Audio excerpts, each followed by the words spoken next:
Praise the Lord. சிலந்தி கூட்டை பார்த்திருக்கிறீர்கள் அல்லவா? அந்த கூடு எவ்வளவு பலவீனம் உள்ளது. காற்றடித்தால் கூட அது அருந்து விடும் அல்லவா?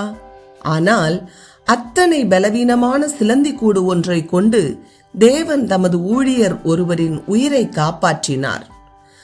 1662 ஆண்டு ஸ்டாம்பான் என்னும் கிராமத்தில் ஹென்றி ஹேவர்ஸ் என்கிற தேவ ஊழியர் சுவிசேஷத்தை பிரசங்கித்து வந்தார். அவரை கொல்லும்படி பிடித்து கொண்டு வருவதற்கு போர் சேவகர்களை அனுப்பினார்கள். ஒரு நாள் ஹேவர்ஸ் ஒரு ஜனக்கூட்டத்தின் முன்னால் தேவனுடைய இரட்சிப்பின் நற்செய்தியை கூறிக்கொண்டிருந்தார். அவர் சொல்வதையெல்லாம் அங்கு கூடியிருந்த மக்கள் ஆவலாக கேட்டுக்கொண்டிருந்தார்கள். அவரை பிடிக்கும்படிக்கு போர் சேவகர்கள் வந்திருக்கிறார்கள் என்று அவருக்கு அறிவிக்கப்பட்டது. குதிரை மீது ஏறி தப்பியோட கூட நேரமில்லை.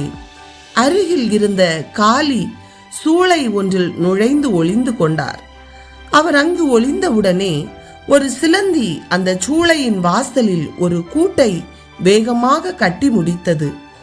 சிறிது நேரத்திற்கெல்லாம் அந்த போர் சேவகர்கள் ஹென்றி ஒளித்திருந்த சூளை வாசல் அருகே வந்துவிட்டார்கள்.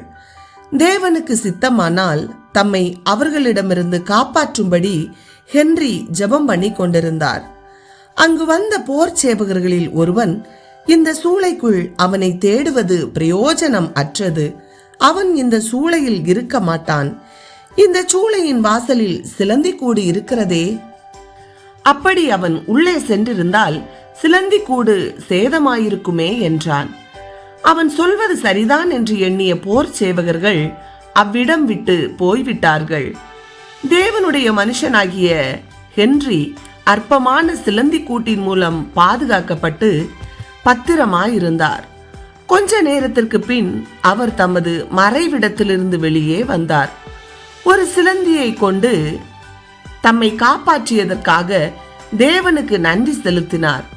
எவ்வளவு அற்புதமான தேவன்! எனக்கு அருமையானவர்களே, சற்று சிந்தித்து பாருங்கள். குதிரையில் ஏறி தப்பித்துக் கொள்ள கூட நேரமில்லாத அந்த இக்கட்டான குறுகிய நேரத்தில் தேவன் ஒரு சிலந்தியை கொண்டு அந்த தேவ மனிதனை காப்பாற்றினார் அல்லவா?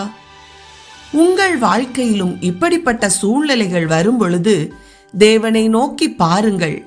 அவர் உங்களை பாதுகாக்க வல்லவர்.